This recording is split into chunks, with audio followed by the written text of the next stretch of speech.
Ticket नहीं मिलेगा, निर्दलीय लड़ेंगे आप चुनाव? बिल्कुल। जब हमारी ये इतनी बड़ी संख्या में लोगों ने जब तय कर दिया, जब 4-5 हज़ार लोग 5 हज़ार लोग आए, ये तय कर दिए हैं, मौका मिलेगा तो सबसे पहले जो जनप्रतिनिधि जो अपना जो महीना का सैलरी जो पॉकेट में रखते हैं उसे रांची के अपने रांची के लोगों को तक पहुंचाऊंगा। पहला हिस्सा जो मेरे साथ शुरू से लेकर अभी तक जो सुख दुख में नए पुराने साथी हैं, पहला हिस्सा उसके नाम।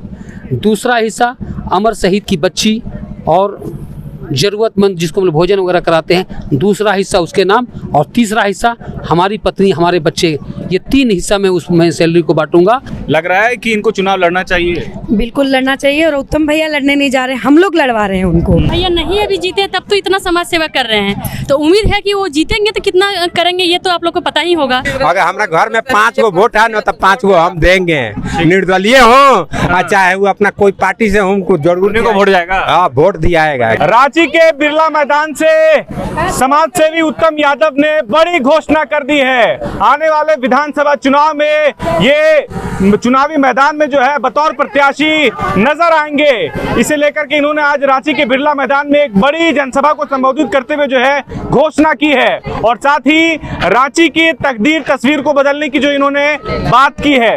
उत्तम यादव जी, एक नया जो है अध्याय आप लिखने के लिए आज घोषणा आपने किया है, चुनाव लड़ने की आप बात कर रहे हैं, कितना तैयार हैं और कैसे लगा कि आपको चुनाव लड़ना चाहिए? देखिए, जब हमारी भाषण चल रही थी आप यहीं मौजूद थे जी। हमने एक बात साफ कहा, कोई दबाव में निर्णय नहीं लेना है। यह निर्णय आपका होगा। आप ना भी बोलिएगा उसको भी खुशी मन से वेलकम करेंगे, हाँ बोलिएगा उसको भी वेलकम करेंगे, लेकिन कोई दबाव में कोई निर्णय नहीं होना चाहिए, क्योंकि दबाव में लिया गया निर्णय हमेशा गलत होता है। क्योंकि मुंह में कल आ ही जाएगा क्या निर्णय दबाव में लिया गया है। सब लोग हाथ उठाकर आपने देखा होगा, मुट्ठी को बांध करके हर लोगों ने निर्णय लिया है। मैं उन तमाम हमारा माता बहनें, हमारे युवा नौजवान साथी, हमारे बुजुर्ग साथियों का मैं धन्यवाद नमन प्रकट करता हूं, क्योंकि ये बड़ी जिम्मेवारी है। जिस भ्रष्टाचार के खिलाफ उत्तम यादव लड़ाई लड़ रहा था, अब उस भ्रष्टाचारी का हिस्सा बन के उस भ्रष्टाचार को समाप्त करना ये मेरी चैलेंज होगी। क्योंकि आज रांची शहर की पहचान क्या है? गड्ढों का शहर। गर्मी के दिनों में नल का जल के लिए लोग जल के लिए तरस रहा है। बुनियादी सुविधा की समस्या मैंने जो मूलभूत सुविधा दे नहीं सकती है, जो लंबे समय से जनप्रतिनिधि रहे हैं, जो सरकारें रही है, दो नहीं सकती है, उससे उम्मीद करना बेमानी है। क्योंकि अब दूसरे राज्य के लोग रांची में जब आते हैं ना तो उनका अनुभव बहुत खराब होता है। जिस रांची को प्रकृति कितना सुंदर बनाया, उस रांची को आप लोग नाश दिए हैं। आप लोग नाश दिए, मैंने यहाँ के राजनीतिक दल के लोग नाश दिए, कितना गंदा अनुभव होगा। हम एक तरफ बालासोर रेल हादसा और वहाँ जाके सेवा कर रहे हैं, वहाँ के लोग हम लोग को मैंने फोटो खिंचाने के लिए हम लोग साथ खड़ा है कि भाई रांची से चलकर 500 किलोमीटर दूर कोई चलकर कोई व्यक्ति आके के इतना बड़ा काम कर रहा है, और यहाँ पर शहर का ये हालत है। ये लोग शहर को बदनाम किए हैं। इस बदनामी से निकालने के लिए एक दृढ़ इच्छा शक्ति के साथ आगे आना होगा, क्योंकि 29 वर्षों से एक चेहरा, 45% कमीशन। बरसात में बोरिंग कभी देखे हैं क्या? जब विधायक जी अपने घर में बोरिंग कराइए तो बरसात में, और गर्मी दिन में जाकर देख लीजिएगा उसमें पानी ही नहीं मिलेगा। क्योंकि बरसात में जो पानी है वो तो स्रोत का पानी है, और नीचे का पानी लेयर तो धराया नहीं। अब जबरदस्ती चुनाव के चलते बोरिंग कर रहे हैं। 20 साल बीत गया उत्तम जी, लेकिन रांची को जो सुविधा मिलनी चाहिए थे अन्य राज्यों की तुलना में या फिर अन्य शहरों की तुलना में, वो नहीं मिल पाया। आप जिम्मेदार ठहरा रहे थे, यहाँ पर जो मंत्री रहे, यहाँ जो मेयर रही, उनको आप जिम्मेदार ठहरा रहे थे। लेकिन दम हम नहीं, यहाँ पर जितने लोग हैं सबके मुंह में आएगा। यहाँ जो जनप्रतिनिधि जो 29 वर्षों से है, जब हम लोग छोटे बच्चे थे उस समय 96 में विधायक बने थे, आज 2024 हो गया। यहाँ सेकंड रनर है मैडम, जो राज्यसभा सांसद है। पूरा शहर में आपको पोस्टर दिखेगा मैडम का। मैडम जब पोस्टर लगाते हैं तो थोड़ा शहर का समस्या को भी देख लीजिए। सिर्फ बोरिंग से समस्या का समाधान होगा? रातू रोड नरक बना हुआ है, काटा टोली से ओवरब्रिज स्थिति नरक बना हुआ है। शहर का किसी रोड में चले जाइएगा, अपर बाजार में जो व्यापारियों का वोट भारतीय जनता पार्टी के जो हमारे प्रत्याशी हैं उसको जो मिलता है, ये लोग पार्टी को बदनाम करने का काम करते हैं। ऐसे लोग को दरकिनार करना होगा, ऐसे लोगों को भगाना होगा, ताकि रांची सुंदर बन सके। रांची के जितने भी जनप्रतिनिधि उसमें विजन नहीं है, चेंबर में बैठ के वो लोग शहर का विकास नहीं कर सकते हैं। अगर विकास करना है तो आप चुनाव जब जीतते हैं तो रांची की सड़कों पर निकले और देखिए समस्या क्या है। आज से 7 साल पहले जब हम लोग उसको सीवरेज ड्रेनेज में घेरे थे जतरा मैदान में, उन्होंने कहा था कि देखिएगा रातू खरीनगर विकास मंत्री थे, रातू रोड देखिएगा स्वर्ग बन जाएगा। माननीय विधायक जी 350 करोड़ का वो नाला है, नरक से भी बुरा हाल हो गया रातू रोड का। रातू रोड का स्थिति बुरा हो गया।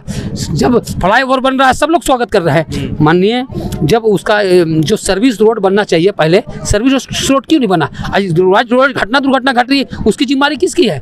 लोग सोए हुए हैं, लेकिन एक जिम्मेवार प्रहरी होने के नाते जिस तरह हर क्षेत्र में हम लोग संघर्ष किए हैं, अब इन लोगों के खिलाफ आर पार की लड़ाई लड़ेगी। उत्तम यादव के साथ में आप देख रहे होंगे बड़ी संख्या में एक फौज है, या फौज इस लड़ाई को आगे बढ़ाएगी और रांची को सुंदर रांची बनाने के लिए बहुत मेहनत करना होगा। यानी कि जीत के घर जाके सो गए, आपको जीतने के बाद रांची के लिए बहुत संघर्ष करना होगा, तब रांची के हर घर में नल का जल मिलेगा। आपके सामने विधानसभा के चुनाव में मैदान में जो है बड़ी बड़ी पार्टियां रहेंगी, कांग्रेस है, राष्ट्रीय पार्टी है, बीजेपी है, उनके सामने उत्तम यादव जी कैसे उनको टक्कर देंगे, मुकाबला करें? देखिए, जात पात से बाहर निकलना होगा। जात पात में अगर अपने आप को बांधिएगा तो रांची की स्थिति और बुरा होगा, पार्टी में बांधिएगा तो और बुरा होगा। आप देखिए 29 वर्षों से जो व्यक्ति है वो आज रांची के लिए क्या किया, जो 2 बार रनर रही है, राज्यसभा सांसद रही, उन्होंने रांची के लिए क्या किया। आपको निर्णय लेना होगा, रांची वासियों को निर्णय लेना होगा, और रांची वासियों ने कहीं न कहीं निर्णय लिया तभी इतने संख्या में लोग पहुंचे। आप देखो बार बार हमने कहा कि कोई दबाव में निर्णय नहीं लेना, जो आपका निर्णय हो वही मान होगा, लेकिन सब लोग निर्णय लिए है तो निर्णय ऐसे ही नहीं लिया गया है। निर्णय बहुत सोच विचार के हमारी माता बहनें नौजवान साथी लिए हैं, सब लोग परेशान हैं। आज सोचिए ना, जेपीएससी के एग्जाम के चलते नेट बंद, कितना दुर्भाग्य है। भारत एक अलग एक इतिहास लिख दिया कि भाई जेपीएससी के एग्जाम में यहाँ पे नेट बंद हो जा रहा है। दंगा में तो नेट सुने थे कि बंद होता है, लेकिन जेपीएससी की परीक्षा में नेट बंद हो जा रहा है। कितने लोग परेशान हो गए, क्योंकि हर लोग तो पेटीएम के बाहर से चलते हैं, सुविधा पेटीएम के चलते भाई पॉकेट में पैसा रखे हुए नहीं, कितने लोग परेशान हैं, उसकी परेशानी का कोई ध्यान नहीं दे रहा है। आप सीधा नेट बंद कर दिए। उत्तम यादव जी क्या घोषणा कर रहे हैं कि जहाँ रांची की जनता, रांची विधानसभा की जनता जो आप पर भरोसा जताए, क्या वादा किया आपने उनसे? देखिए, अगर मौका आपको मिलता है तो मौका मिलेगा तो सबसे पहले जो जनप्रतिनिधि जो अपना जो महीना का सैलरी जो पॉकेट में रखते हैं उसे रांची के अपने रांची के लोगों को तक पहुंचाऊंगा। पहला हिस्सा जो मेरे साथ शुरू से लेकर अभी तक जो सुख दुख में नए पुराने साथी हैं, पहला हिस्सा उसके नाम।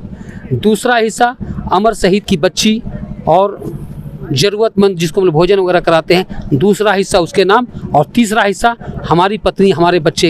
ये 3 हिस्सा मैं उसमें सैलरी को बांटूंगा, और मैं नहीं बांटूंगा। अब जो बोलिएगा मैं दावे के साथ कहता हूँ, और जो बोलता हूँ वो करता हूँ। मैं अपने आंदोलन को, मैं अपने संकल्प को कहीं बेचा नहीं हूँ, क्योंकि रांची का सुंदर बनाना है, हमें बनना है तो हम APJ अब्दुल कलाम को मानते हैं, और APJ अब्दुल कलाम को मानने वाले, शहीद आजम सरदार भगत सिंह को मानने वाले, भगत सिंह ने भी जो इनकलाब का नारा दिया था, इन भ्रष्टाचारियों के खिलाफ नारा दिया था, इसी नारा के साथ मैं आगे बढ़ूंगा। इनकलाब जिंदाबाद के नारे के साथ आगे बढ़ूंगा।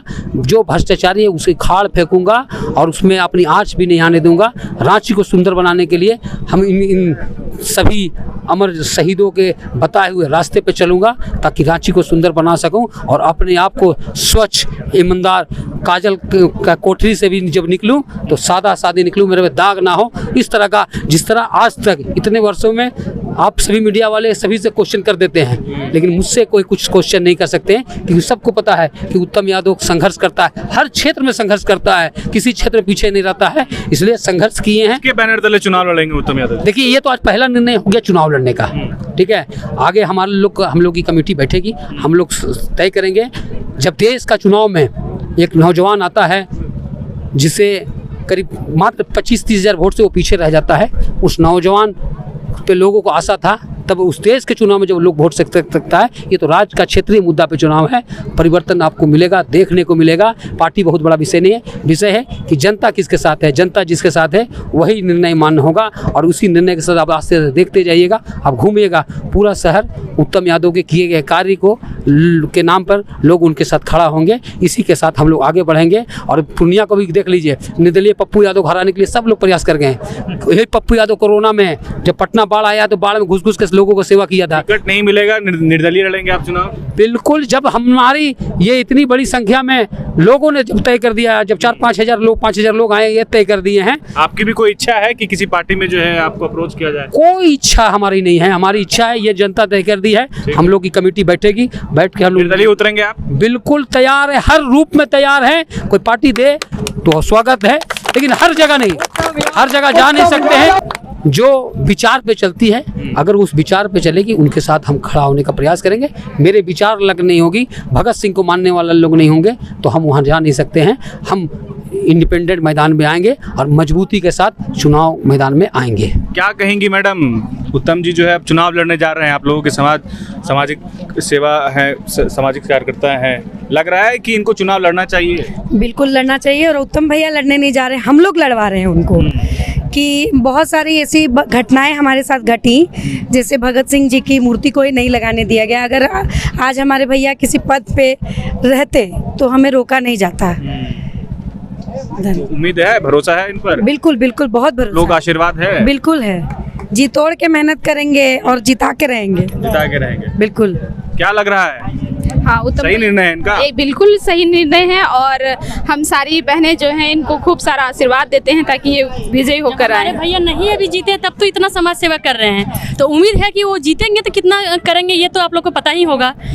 हमारे भैया हर परीक्षा में वो तैयार हैं, चाहे पढ़ाई में हो, चाहे मेडिकल में हो, मतलब डॉक्टरी में हो, चाहे किसी का भूखे भी देखते हैं तो वो चल जाते हैं भैया सेवा करने के लिए। हमारे भैया अगर ये बन जाएंगे वो, और जीतना तो तय है, हम लोग जिताएंगे, ये पक्का निर्णय जो है। पार्टियां हैं, बीजेपी है, कांग्रेस है, जेएमएम है, ये लोग, ये कोई फर्क नहीं है कि पार्टी टिकट दे या ना दे, लेकिन जब कहता है कि सब मुट्ठी जब एक साथ हैं तो जितना तो तय है। रातू रोड का एक बड़ा हिस्सा जो है बीजेपी को जो है ज्यादा प्राथमिकता देता है, तो क्या लग रहा है कि अगर बीजेपी से टिकट नहीं मिलेगा तो फिर भी समर्थन रहेगा आप लोगों का? यहाँ बीजेपी और कांग्रेस की कोई बात नहीं है, यहाँ ये बात है कि भैया को सपोर्ट कितने आदमी करते हैं। आप तो खुद अपने आप से देख चुके हैं कि भैया के समर्थ में कितने हैं। कुछ यहाँ पर और लोग हैं, क्या लग रहा है? मैं धनबाद से आया हूँ।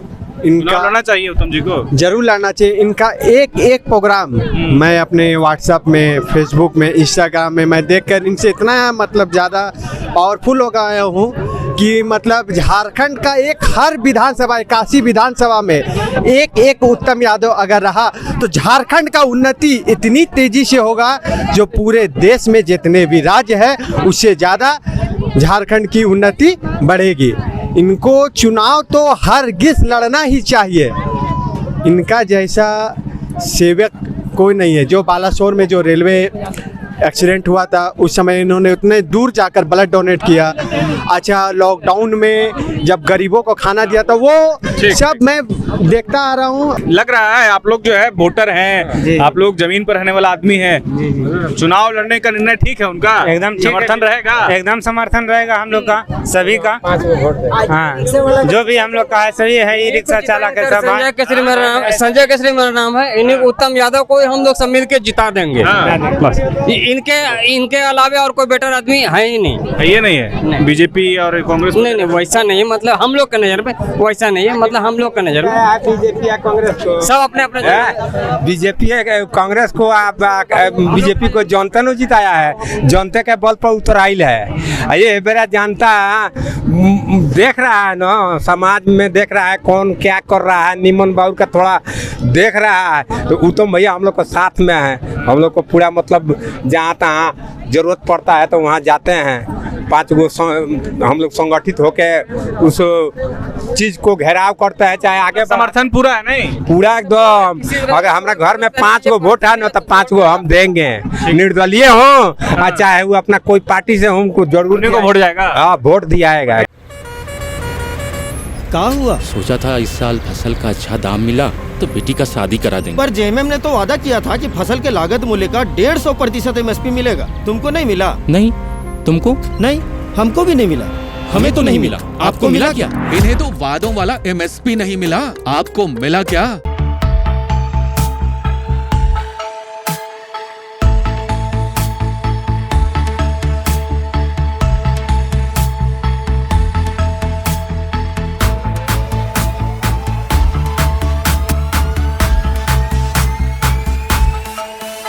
thefollowup.in. Like, share, and subscribe. www.thefollowup.in